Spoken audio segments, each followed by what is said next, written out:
اسلام آباد میں ایک مچھلی بازار بنا ہوا ہے. سمجھ نہیں آتی کہ بندہ کہاں سے بات شروع کرے. سب سے پہلے بات کر لیتے ہیں جو اس وقت سپریم کورٹ میں ایک گھناؤنا کھیل کھیلا جا رہا ہے، جس میں ایک شخص کے لیے پرسن اسپیسیفک لیجسلیشن لائی گئی ہے، اور اتنی ایمرجنسی میں ایک آرڈیننس ایشو کیا گیا ہے، پریزیڈنشیل آرڈیننس. اس کے تھرو پہلے انہی کا اپنا لایا وہ آرڈیننس تھا، اس کو انڈو کیا. پھر پہلے سب کے پاس ایک ڈیموکریسی لانا چاہ رہے تھے سپریم کورٹ کے اندر. All of a sudden they want to take it back to one man show. آپ اس ساری سچویشن کو کس طرح دیکھتے ہیں بھٹی صاحب؟ کئی صاحب، ہم پاکستان کے جو بنیادی مسائل میں جب ہم نظر ڈالتے ہیں ان کے اوپر اور ان کا حل تلاش کرنے کی کوشش کرتے ہیں، تو جو سب سے اہم ترین معاملہ ہے وہ پاکستان کے اندر انصاف کا ہے. جب آپ تقاضا کرتے ہیں انصاف کا تو آپ کو بہت بری طرح سے ایمبوش ہوتا ہے، آپ کو آگے سے جواب ملتا ہے کہ انصاف نہیں ملے گا. اس کی آپ کئی مثالیں دے سکتے ہیں. اس میں آپ بے شک بھٹو کا کیس شامل کر لیں، اس کے بعد پاکستان کے اندر عدالتوں پہ حملے دیکھ لیں. پاکستان کے اندر جو سیاستدان ہیں جب ان کو رگیدا جاتا ہے، ایک پرائم منسٹر کو پھانسی دی گئی، 2 پرائم منسٹر کو ہٹایا گیا. یعنی اختیارات کا جو استعمال ہے، میں اس کو جائز ناجائز پہ جائے بغیر، کیا اس بات کا اندازہ جب عوام کسی کو منتخب کریں اور وہ پارلیمان جو کہ پاکستان کا سپریم ادارہ ہے جہاں پہ کانسٹیٹیوشن بنتا ہے اور بنا ہے، اس کو آپ ایک لفظ کے ساتھ کہیں کہ تم فارغ ہو. یعنی کہ آپ پاکستان میں انصاف کے دائرہ کار کو کس طرح سے مانیٹر کر سکتے ہیں؟ ابھی جو آپ نے فرمایا، یہ جو مچھلی بازار بنا رہا، پورا سیٹرڈے کا دن اور سنڈے کا دن اور راتیں جس طرح سے مذاق کیا گیا، اور ایک نواب زادہ جو کہ جس کے ساتھ ڈیل ہوئی تھی 2021 میں اس وقت کے جرنیل کے ساتھ، اور لندن سے جو کہ یہاں سے 50 روپے کی کیا کہتے ہیں اسے، گارنٹی کے اوپر اپنے بھائی کی گارنٹی پہ بھاگ کے گیا، وہ ڈیل کر کے آیا کہ میں 4تھی دفعہ پرائم منسٹر بننے جا رہا ہوں. وہ شخص بھی رات کو اٹھ کے آیا، اس کو ایک فون گیا اور وہاں سے اٹھ کے وہ رات کو آیا اور پھر اپنا سا منہ لے کے واپس چلا گیا سونے کے لیے. انتہا دیکھیے بے توقیری کی پاکستان کے اندر، پاکستان کے سیاسی نظام کی، کہ تمام جماعتیں وہ یہ کوشش کر رہی تھیں کہ ایک شخص کی جو نوکری ہے وہ قائم رہے تاکہ ہمارے مرضی کے فیصلے آتے رہیں. وہ پنڈی ہو یا اسلام آباد ہو، میں اس تفصیل میں بھی نہیں جاؤں گا، لیکن حقیقت عیاں ہو گئی. اس دن عوام نے دیکھا وہ مچھلی منڈی کا منظر ٹیلی ویژن سکرینز کے اوپر، جب یہ منسٹرز کے دعوے، جب پرائم منسٹر کے اشائیے، جب ایک دوسری پارٹی جو کہ اپنے آپ کو کہتی ہے ہم اقتدار میں نہیں ہے لیکن ایوان صدر میں ان کا بندہ بیٹھا ہوا ہے، پوری ملک کے اندر ان کی حکمرانی کا چرچا ہے، سندھ میں 40 سال سے ان کی حکمرانی ہے. وہ کہتے ہیں نہیں جی ہم تو صرف کھانا دے رہے ہیں اپنے دوستوں کو، مل بیٹھنے کا بہانہ ہے.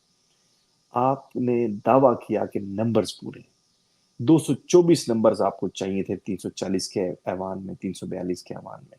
آپ کے پاس 113 ممبرز تھے یا 111 ممبرز تھے. سینٹ میں آپ کو 64 ممبرز چاہیے تھے آؤٹ آف 100، وہاں پہ آپ کے پاس 53 بندے تھے یا 59 آپ نے جوڑ دوڑ کے کر لیے. آپ کیا سمجھتے ہیں ہر شخص بکاؤ مال ہے؟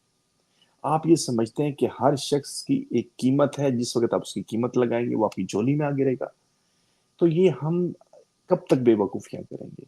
اور جو آپ نے فرمایا کہ ہم نے اس منظر کو جس طرح سے دیکھا ہے، ہم نے کیا کنسیو کیا کہ ایک شخص جس کی 8 نشستیں ہیں، مولوی ہے، وہ پاکستان کا مشہور ترین طاقتور ترین مولوی جو کہ مشرف کے دور میں بھی وزراء کالونی میں رہتا تھا، اس کے جی پاس ایک منسٹری ایسی تھی جس کا آڈٹ ہی نہیں ہوتا تھا، بالکل. ایسی اس کے پاس منسٹری تھی کہ آپ ہی کے کشمیر، آپ جیسے لوگ جو یہاں بیٹھ کے فائٹ کر رہے ہیں، اپنی آزادی کی جنگ لڑ رہے ہیں، ان کشمیریوں کو ریپرزینٹ وہ کرتا رہا. اندازہ کریں، اسی نے گیم ساری خراب کی. اور میں نے اس سے ایک دن پہلے اپنا وی لاگ کیا جس پہ ایک منسٹر صاحب کی بعد میں مجھے کال بھی آئی کہ یہ تم کیا امریکہ میں بیٹھ کے تماشا کرتے ہو. میں نے کہا تھا مولوی اپنا ریٹ بڑھائے گا، گیم کرے گا اور اس کے بعد گیم کو الٹا بھی دے گا. بھٹی صاحب میں نے آپ کا وہ والا ولاگ سنا ہے، تو آپ آر یو کنوینسڈ کہ مولانا گیم کھیل رہے ہیں؟ He is not sincere with his stance. مجھے بتائیے سنسیئرٹی کس کو کہتے ہیں؟ سنسیئرٹی کہتے ہیں پولیٹیکل سسٹم کی سٹیبلٹی کو. کیا پاکستان کا پولیٹیکل سسٹم سٹیبل ہو گیا؟ کیا ان کا جو رول رہا ہے پچھلے 40 برس میں یا 30 برس میں سیاست میں، پاکستان کے سسٹم کو تو بڑا اسٹیبل ہونا چاہیے تھا, پاکستان کی ڈیموکریسی کو تو بڑا مضبوط ہونا چاہیے تھا, نہیں پاکستان کے شاید عوام شاید کو انہوں نے امپاور.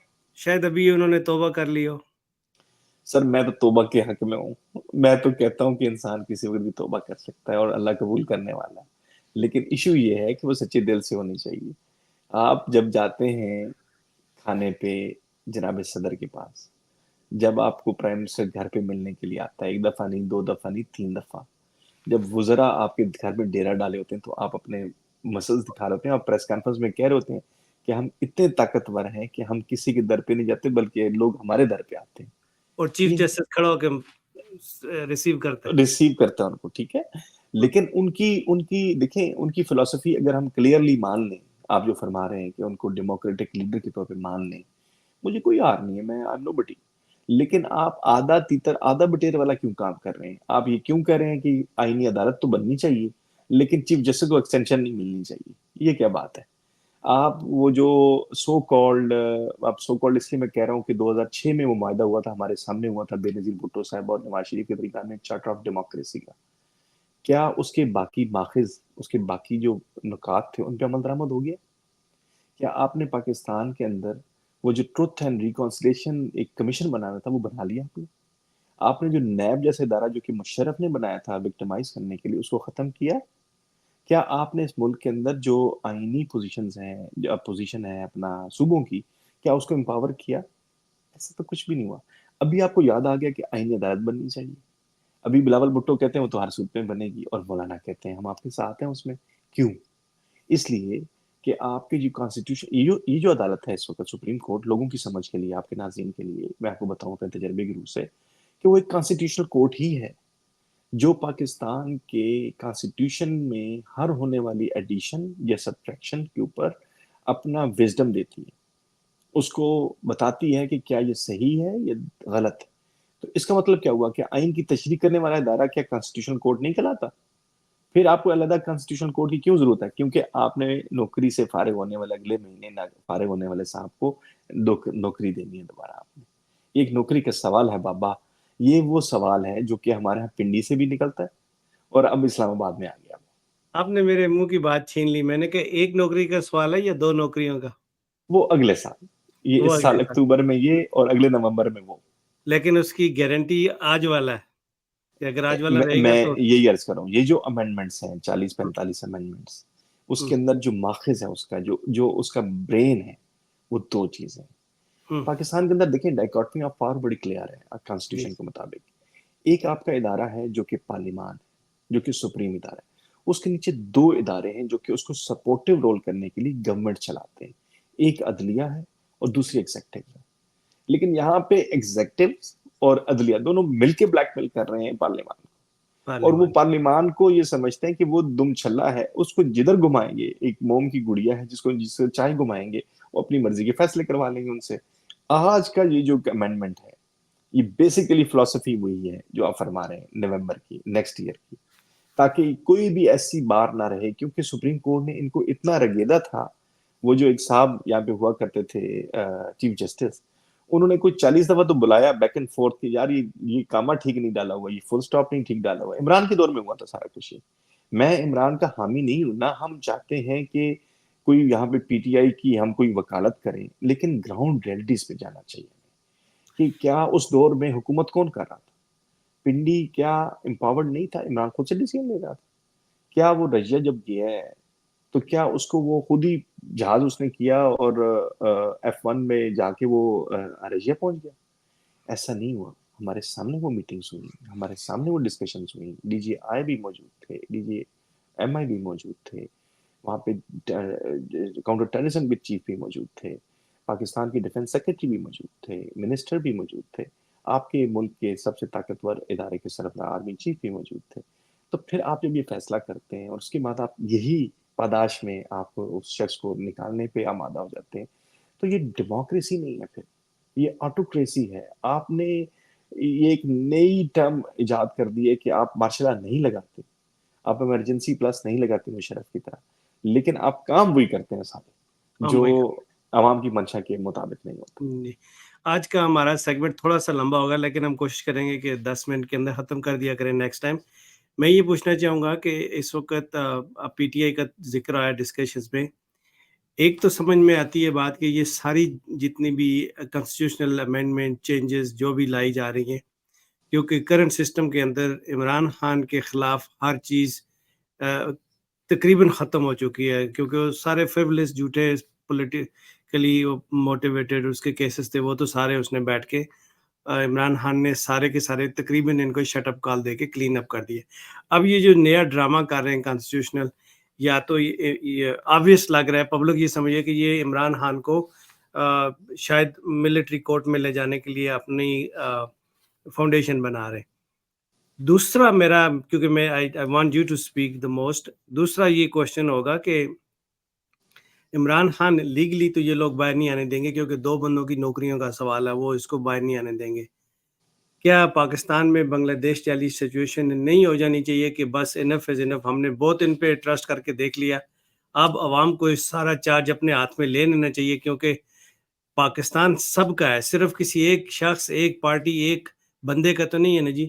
1-2 جرنیل آتے ہیں، وہ آ کے اپنی ایکسٹینشن کی خاطر پورے ملک کو تباہ و برباد کر کے چلے جاتے ہیں۔ اب چیف جسٹس بھی ساتھ مل گیا ہے، تو ایسی سچویشن میں do we not need a revolution in country? بھائی صاحب، ریولوشن وہاں پہ آتے ہیں جو میں اب تک پڑھ چکا ہوں کتابوں میں، آپ نے بھی پڑھا ہوگا، میرا چونکہ تعلق پڑھنے پڑھانے سے ہے، میں جرنلسٹ ہونے کے ساتھ ساتھ تھوڑا سا گراؤنڈ ریئلٹیز کو ضرور مانیٹر کرتا ہوں۔ انقلاب وہاں آتے ہیں جب چیزیں بالکل اپنے آخری دموں تک پہنچ جاتی ہیں، جب آپ کے پاس کوئی چارہ نہیں رہتا۔ ابھی آپ اس چارے، جو چارہ نہ رہنا ہے، ابھی آپ چارے پہ ہیں، چارہ اچھا ختم نہیں ہوا، کیونکہ اچھا ہمارا جو اس چارہ بننے کی مشین کے اندر جو استعمال ہوتا ہے، غذا استعمال ہوتی ہے، وہ موجود ہے، جس کا ابھی ہم نے مچھلی منڈی کا ذکر کیا۔ جب تک یہ عناصر موجود ہیں جن کا کوئی نہ کوئی قیمت ہے انفارچونیٹلی، جن کی کوئی مفادات ہیں، تب تک اس ملک میں انقلاب کے حوالے سے بات کرنا شاید بہت بعد از قیاس ہوگا۔ لیکن عمران خان جس طرح کی، میں سمجھتا ہوں کہ وہ ہیومیلیشن برداشت کر کے، جس طرح کی اس کو پینالٹیز ڈال کے، جس طرح سے اس کو مختلف کیسز میں رگید کے اس کو سبق سکھانے کی کوشش ہو رہی ہے، یہاں پہ شاباش یہ بنتی ہے کہ اس شخص نے جھکنے سے انکار کیا ہے۔ یہ اس قوم کے لیے بہت بڑا لیسن ہے۔ میں کوئی، یہ تو نہیں ہے کہ وہ امام خمینی بن گئے، لیکن اس نے وہ طرز اپنایا پاکستان کے اندر جو کہ پاکستان میں دیکھنے کو نہیں ملتا۔ یہاں تو لوگ 4 مہینے نہیں گزارتے اور سعودیہ چلے جاتے ہیں 10 سال کا معاہدہ کر کے، اور جھوٹ بولتے ہیں، قرآن کی قسم اٹھاتے ہیں کہ ہمارا کوئی معاہدہ نہیں۔ وہ آپ کا بھائی آصف علی بھٹی نے وہ لہرایا تھا، وہ پیج جو ہے جس پہ دونوں خاندانوں کے پورے دستخط ہوئے تھے، اس کو بھی نہیں مان رہے تھے۔ وہ سپریم کورٹ میں جب پیش ہوا تب جا کے مانا اس بات۔ اور پلیٹلیٹس یہاں بھی گر جاتے ہیں، اور پلیٹلیٹس روزانہ کی بنیاد پہ گرتے ہیں، اور اس پہ پریس کانفرنسز ہوتی تھی ان کی بیٹی سمیت پورے خاندان کی اور ان کی پارٹی کی، اور اس کے بعد جب تک وہ روانہ ہوتے ہیں اس کے بعد پلیٹلیٹس والا معاملہ ختم ہو جاتا ہے۔ وہاں پہ سرخ مفلر پہن کے، منہ میں الائچی ڈال کے، سرخ پینٹ پہن کے وہ لوئی وٹون پہ شاپنگ کر رہے ہوتے ہیں۔ تو یہ اس ملک کا بدقسمتی کا ایک دور ہے جو کہ انقلاب کی طرف نہیں جا رہا۔ یہ ضرور ہے کہ ابھی اگر آپ ملٹری کورٹس کی آپ نے بات کی، میں تھوڑی سی بات ایڈ کر دوں جی جی کہ یہ ساری تیاری اسی بات کی ہے، جن کی نوکری خطرے میں ہے وہ یہ سمجھتے ہیں کہ ہم اسے ملٹری ٹرائل میں لے جائیں گے، کیونکہ جس بندے کا ابھی ملٹری ٹرائل ہو رہا ہے وہ گواہ ہے، وہ سلطانی گواہ بنے گا، اس کو ہم سزا تو دیں گے، لیکن آنے والا چیف اس کی سزا اسی طرح معاف کرے گا جیسے ابھی موجودہ چیف صاحب نے ایک سابق جرنیل کی، جس کو بہت کڑی سزا ہوئی تھی، سزائے موت کی، اور سزائے قید کی، ان کی سزائیں معاف کی ہیں۔ اسی طرح سے ان کے اندر ایک نظام موجود ہے کہ کورٹ مارشل ہو بھی جائے تو کیا فرق پڑتا ہے، لیکن جس کو پھنسانا ہے اس کو پھنسانا ہے۔ گو کہ حسانہ سویلین کو ہے، ان کو مقصد یہ ہے، ان کا مقصد یہ ہے کہ اس سارے کیس کے اندر الجھاؤ ڈال کے عمران خان کو کسی طرح سے انڈائٹ کروایا جائے۔ لیکن کیا یہ ممکن ہے کہ پاکستان کی عوام خاموش رہے گی؟ کیونکہ دیکھیں، آپ نے انقلاب کی بات کی نا، تو اس کی شروعات میں ضرور یہاں پہ کہوں گا، اس کی شروعات ضرور ہو چکی ہے۔ پاکستان میں 65% یوتھ ہے، سر، مارک مائی ورڈز قاضی صاحب، on the basis of my experience and my knowledge and my understanding, جی پاکستان کی یوتھ کی تعداد 65% ہے۔ آپ لوگوں کے شعور کو نہیں روک سکتے۔ آپ نے کیوں ٹویٹر بند کیا؟ آپ نے کیوں سوشل میڈیا پہ پابندیاں لگانا شروع کی؟ آپ نے کیوں لوگوں کے یوٹیوبس کو جو ہے وہ ان کے اوپر ان کو ڈیجیٹل دہشت گرد قرار دے دیا؟ کیونکہ آپ کو پتہ چل رہا ہے کہ آپ کی بات کہیں سٹینڈ نہیں کر رہی. آپ نے جو حرکت کی ہے وہ لوگوں کے سامنے آ گئی ہے. ابھی لوگوں کے اندر شعور کا اگلا لیول آ گیا. آپ نے اسلام آباد میں دیکھا 40 فرلانگ دور اسلام آباد سے آپ نے ان کو جگہ دی لیکن لوگ آ گئے وہاں پہ. میں جی آج دعوے سے کہہ رہا تھا کسی چینل کے اوپر ٹی وی کے اوپر کہ آپ پیپلز پارٹی کو کہیں کہ 10,000 بندے جمع کر کے دکھا دیں. چلیں آپ پی ایم ایل این کو کہہ دیں 5,000 بندے جمع کر کے دکھا دیں. ان کی تو ملکہ عالیہ آج کل پنجاب کی وارث ہے. ان کو کہیں کہ وہی مینار پاکستان میں اپنے بندے 5,000 اکٹھے کر کے دکھا دیں. یہ ایسے نہیں ہے سر.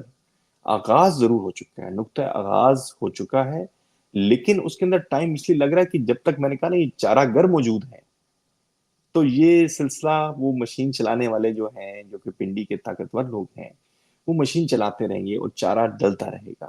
لیکن ایک وقت آنا ہے, ابھی ہم اس کا انتظار کر رہے ہیں کہ عمران خان نے جو لاہور کی کال دی ہے ابھی, اگر تو وہاں پہ آپ دیکھیں مویشی منڈی آپ نے جگہ دی, اپنے لیول کی جگہ دی. آپ کی مینٹیلٹی کا لیول دیکھیں, یہ آپ کی مینٹیلٹی کا لیول ہے. لوگوں کو کوئی اعتراض نہیں ہے, نہ ہمیں ویری ویل اعتراض ہے. Said, very well said. آپ کی مینٹیلٹی بتاتی ہے آپ کتنے عقل مند ہیں ماشاءاللہ کہ مینار پاکستان کی جگہ میلہ مویشیاں دے رہے ہیں. آپ لوگوں کو مویشی سمجھتے ہیں, آپ لوگوں کو جانور سمجھتے ہیں. لوگ آپ کو بتائیں گے, لوگ آپ سے بدلہ اس بات کا ضرور لیں گے, وقت آنے والا ہے. اب ان دیکھیں پولیٹیکل پارٹیز کی سے ختم ہو چکی ہے. مجھے بتائیں آج تک نواز شریف کیوں نہیں پریس کانفرنس کرتے, جرنلسٹوں کے سامنے کیوں نہیں بیٹھتے؟ یہ آصف علی زرداری ایوان صدر میں کیوں چھپ کے بیٹھے ہوئے, وہ جرنلسٹوں کے سامنے پریس کانفرنس کیوں نہیں کرتے؟ وہ پولیٹیکل پارٹیز کی ڈیمانسٹریشن ابھی تو اب کچھ عرصہ پہلے تو شہباز شریف پکے جلا کرتے تھے ادھر بیٹھ کے مینار پاکستان پہ, جب پیپلز پارٹی کی گورنمنٹ تھی, جب پی ایم ایل این کی گورنمنٹ تھی تو پیپلز پارٹی والے مظاہرے کرتے تھے, لانگ مارچ کرتے تھے. کر کے دکھائے نا ابھی. تو مولانا صاحب نے جو کردار ادا کیا میں یہ سمجھتا ہوں کہ چلیں, دیر آئے درست آئے, کہ ہو سکتا ہے انہیں کوئی عقل سلیم نے آ لیا ہے اور وہ سمجھتے ہیں کہ پبلک اس یہ وقت ان کے خلاف ہے, پبلک ان یہ کے خلاف ہے اور پی ٹی آئی کے حق میں ہے, اور یوتھ کو یہ پتہ چل گیا ہے کہ صحیح راستہ کیا ہے. لہٰذا وہ اس میں اب اس گورکھ دھندے سے باہر نکلنا چاہتے ہیں. اس لیے انہوں نے کہا کہ وہ جو عمران کے متعلق کیا کرتے تھے وہ سیاسی سٹیٹمنٹ ہے. وہ جو عمران نے بھی آگے سے جواب بند کہا کہ ہم نے بھی ڈیزل مذاق میں ہی کہا تھا آپ کو, ہم نے کون سا سچی گئی تھی بات آپ کو متعلق. تو مولانا اپنی سیاست بچا رہے ہیں, وہ اپنی آنے والے وقت کو, کیونکہ اپنے گھر سے آ رہے ہیں, آپ کو پتا ہے وہ اپنی دونوں نشستیں آ رہے ہیں گھر سے, جیسے میاں نواز شریف صاحب آ رہے ہیں, جی جی وہ تو زوب سے بےچارے 5,000 ووٹ لے کے کامیاب ہو کے ایوان میں بیٹھے ہوئے ہیں. تو ان کو اندازہ ہے اس بات کا کہ وہ ان کی بے توقیری ہو چکی ہے. اب وہ اس کو مزید آگے بے توقیری کو چلانا نہیں چاہتے اور سہارا استعمال کرنا چاہتے ہیں پی ٹی آئی کا, جو ان کو مل نہیں رہا. تو اس کے لیے آپ کے آخری کوشچن اور پھر انشاءاللہ کنکلوڈ کرتے ہیں. آپ کی نظر میں اگلے 1 منٹ میں یہ بتائیے کہ مولانا اپنے جو کرنٹ سٹانس انہوں نے لیا اس پہ وہ سسٹین کر پائیں گے یا وہ اپنی پرائس لے کے چلتا کریں گے؟ دیکھیں میں نے آپ سے کہا کہ وہ دو رخی چال چل رہے ہیں. اچھا, ایک تو وہ کہہ رہے ہیں کہ ٹھیک ہے سپریم کورٹ کے جسٹس کو یا کسی بھی افسر کو جو سرکاری افسر ہے اس کو ایکسٹینشن نہیں ملنی چاہیے, اس کے خلاف. لیکن ساتھ ہی وہ کہہ رہے ہیں کہ کانسٹیٹیوشنل کورٹ بننی چاہیے. کیوں بننی چاہیے؟ ہمیں کوئی جسٹیفیکیشن عوام کو, آپ جسٹیفیکیشن پارلیمان کو کوئی جسٹیفیکیشن دینا. آپ کون سا ایسا آئینی معاملہ ہے جو کہ اس کے لیے علیحدہ کورٹس کی ضرورت پڑ گئی ہے؟ پاکستان میں تو لاکھوں کیسز پینڈنگ پڑے ہوئے ہیں, آپ ان کے لیے تو علیحدہ ججز نہیں بناتے. نہ آپ ہائی کورٹس کو امپاور کرتے ہیں, نہ لوور کورٹس کو امپاور کرتے ہیں, نہ سول جوڈیشل سسٹم کو ٹھیک کرتے ہیں. تو آپ سسٹم کس کو ٹھیک کرنے جا رہے ہیں؟ آپ یہ کانسٹیٹیوشنل کورٹ بنانے سے آپ کے مسئلے حل ہو جائیں گے؟ نہیں. بیسیکلی وہ ان پہ بھی پریشر ہے, ہمیں پتہ ہے ان کے پاس ان کے خلاف بھی کیسز ہیں. نیب جب ایکٹیو ہونے لگتی ہے وہ دھمکی دیتے ہیں میں اپنے تمام شاگردوں سمیت پہنچ جاؤں گا, تو ان کا کیس بیٹھ جاتا ہے. لیکن وہ کہتے ہیں نیب تو میرے اوپر ہاتھ ہی نہیں ڈال سکتا. وہ اس لیے کہتے ہیں کہ ان کے پاس نوجوان وہ بچے ہیں, ان کے پاس ان کی وردی والے بچے ہیں, ان کے پاس ان کے مدرسے کے. لیکن پنڈی والوں پہ پریشر ان کا موجود ہے اور وہ ایک اپنا راستہ تلاش کرتے ہیں, سہارا لے رہے ہیں پی ٹی آئی کا. یہ پی ٹی آئی کا سہارا ایسا ہے جس پہ لوگ توکل کر رہے ہیں اس وقت. تمام جماعتیں اس وقت آئسولیشن میں ہیں. کسی جماعت کے پاس عوامی پاور نہیں رہی سوائے ایک جماعت کے. بٹی صاحب آپ کا بہت بہت شکریہ, آپ کو دوبارہ تکلیف دیں گے. کل انشاءاللہ اس وقت ہم اگر آپ کے پاس ٹائم ہوا تو ڈسکس کریں گے جلسے کی صورتحال، اس کی آؤٹ کم ہوپ فلی کہ اللہ تعالیٰ سب خیریت رکھے پاکستان میں، اور وہ ہو جو پاکستان کے لیے اچھا، عوام کے لیے اچھا ہے، سب کے لیے اچھا. آپ کا بہت بہت شکریہ. Thank you very much. میں آپ کا مشکور ہوں. تھینک یو سو السلام